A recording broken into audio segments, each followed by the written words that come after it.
Hello everybody, Daniel Bostic here. It's a joy to congratulate this recent graduating class. Congratulations on completing your successful year here at the Honor Academy.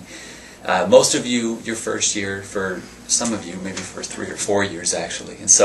But regardless, congratulations on completing. It's a joy to be able to address you and kind of just share a little bit from my heart, something that can encourage you. We're really excited here back on campus because we have the new class of August are in now. The new class of GIs as well that just started, and that's specifically the group I work more so with. So of course, that's what I'm focusing on mainly. And many of your friends are MAs now, and that's the group I work primarily with. And so I'm really excited about that, and just looking forward to what this next year is going to be.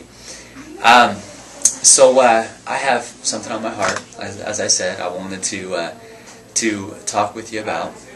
And I feel like working with the alumni over the past 2 or 3 years, I feel like that what I'm going to share is quite relevant, I think, to most alumni, and even most people that sometimes go through what I want to talk about. And what I want to bring up is about the topic of solitude. And to talk about that, I think we should first kind of think back and remember about the friendships and the relationships that you had here on campus. Many of us, when we came to the Honor Academy, we come pretty much fresh out of high school. And so high school, as you know, at least in public schools, it's full of lots of competition, gossip, jealousy, all that stuff there. You're competing to kind of be the coolest, who's in the best crowd or whatever.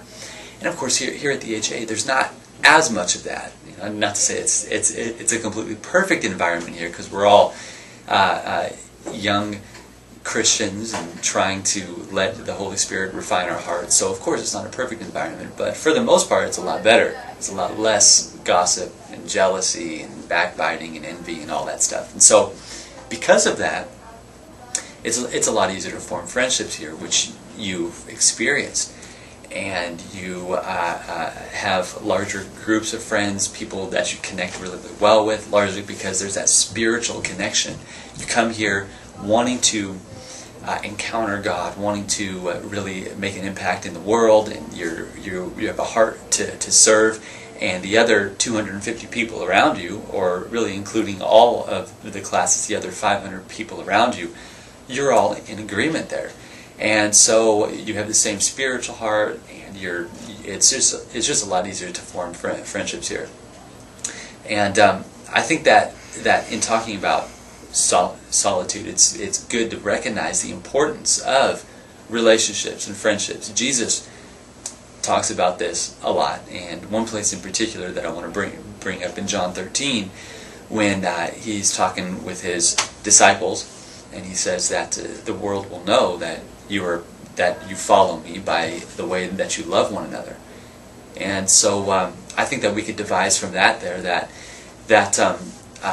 his plan of expanding his kingdom, expanding the reign over people's hearts, is he chooses to do that through his community of people, the community of Christ followers. He uses them and their love to be the message really of his love for people. And so friendships, community living, such a great godly biblical thing. You experience that here. It brings about so much healing in our hearts, accountability, and love and all that there. The greatest commandment as well: love God with all of your heart, mind, soul, and strength. And then the second part of that there is to love your neighbor as you love yourself. And so there's just so much value in that there. And then when you leave here, which I'm getting to the point of what I want to share with you, once you leave here, you then, many of you go to a place where you don't have a lot of friends like that. You don't have a lot of friends who are kind of linked with you on the spiritual side or anything. Some of you have gone home now, and you're at a place where you don't have hardly any friends at all, regardless if they're Christian or not. Some of you have some friends, but they're not Christian, or maybe they say that they are, but they really don't, agree with how passionate you want to be. Some of you, you've gone home and you have big plans and everything, and the people around you just don't see the value in what you want to do, and so they're not encouraging you or anything like that. And so that just brings up more and more feelings of loneliness, of just feeling separated, this solitude type feeling there. And that's a very common experience of all the thousands of alumni that have graduated and left here.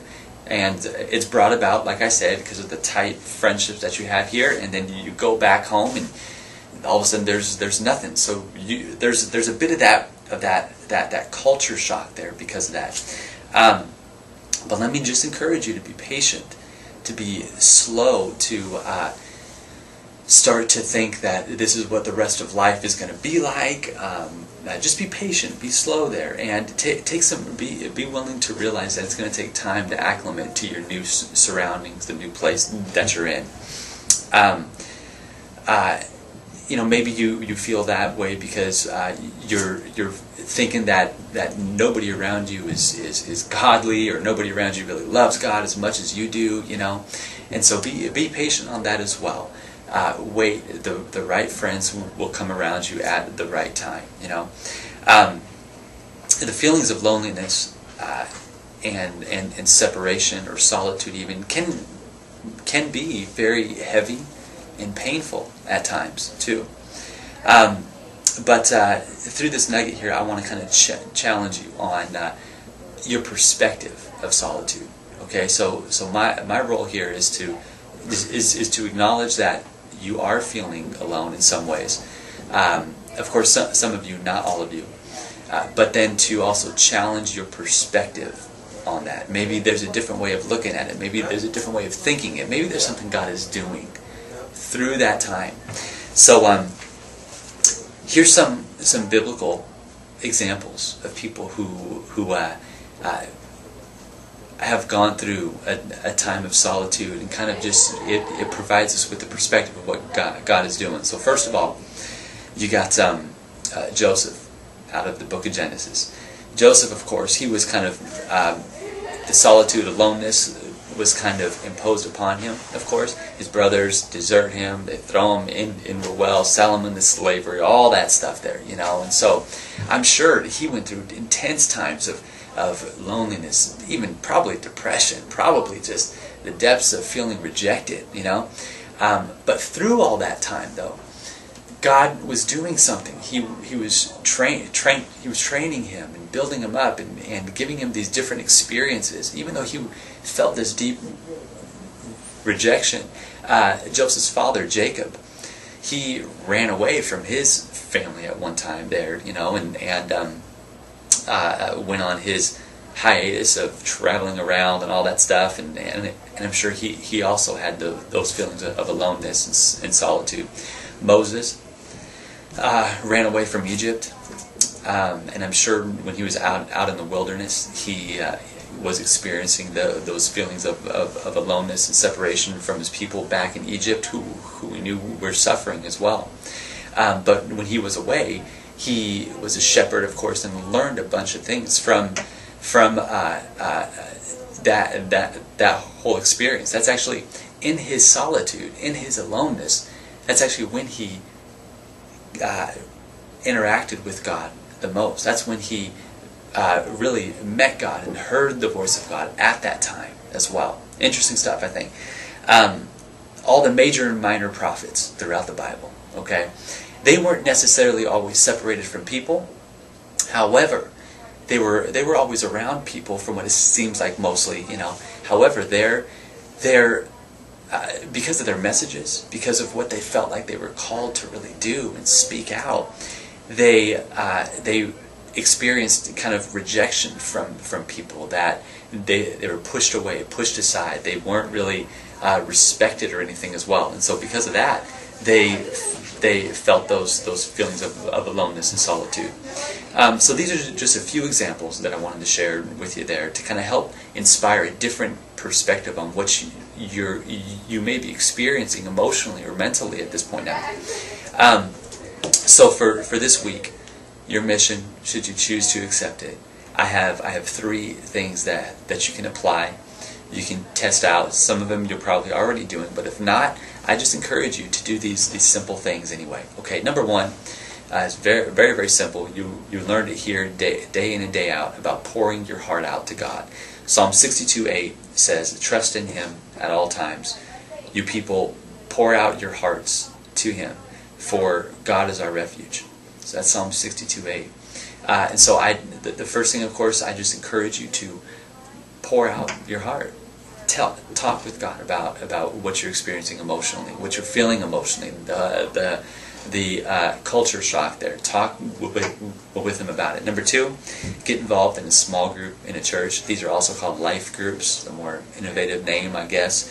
Just get involved with a small group. The purpose of a small group, of course, is for the community of people to actually get together and talk and discuss with people. Usually in the big church setting on Sundays, you meet the usher and the people to the left and right of you, but the small group is something that's very strategic in the establishment of the local church there. And so get involved there. When you get involved with the small group, though, don't be prideful about the stuff that you may already know because of what you learned here in the Honor Academy. Don't so if they're talking about things that maybe you've already studied and learned about here, that's fine. Your ultimate goal of joining a small group is not really to kind of learn the deep things that's being taught, but more so to connect with people. That's much more important there, to really connect. So that's number 2, getting involved in a small group. And lastly, set some short-term goals that are reachable. Okay. And so you may be thinking, how does this tie in with solitude or anything? But there's a proven theory here that when you're setting short-term goals that are actually reachable and you accomplish those, it boosts your self-esteem. It makes you feel much more purposeful and driven and all that there. So just a few examples. Attending a life group, just set that as a goal and attend, for the next month. And once you accomplish that, that's great. Reading a book. That's a simple thing, but you can do it. Calling 2 or 3 of your friends from the Honor Academy each week as well. That's a simple goal, but just step out and do it. You're talking with people and you're accomplishing a goal. Okay. If you don't have a job yet, set a goal of completing or updating a resume and filling out 2 or 3 applications a week. Okay, so get out there, do something, set a goal. You're much more likely to accomplish something with your life. Okay, so these 3 simple things of pouring out your heart, getting involved in a small group, and setting some short-term goals. They're very, very simple, but they may help you. Okay, they will not cure everything. All right, they're not meant to cure you or anything like that, but just to help in some way. If you feel like, though, that you're applying things and you're stepping out, but you still have those feelings of loneliness or whatever, I recommend you to speak with a counselor from a church or something like that. Many churches have some counselors on staff that you can speak with specifically about those feelings of loneliness if you think it's serious enough there. So thank you for watching. I value all of the work and the service that you input into this ministry here, and continue to ask God to give you the passion and the strength to fulfill your role in the plan. Thank you very much.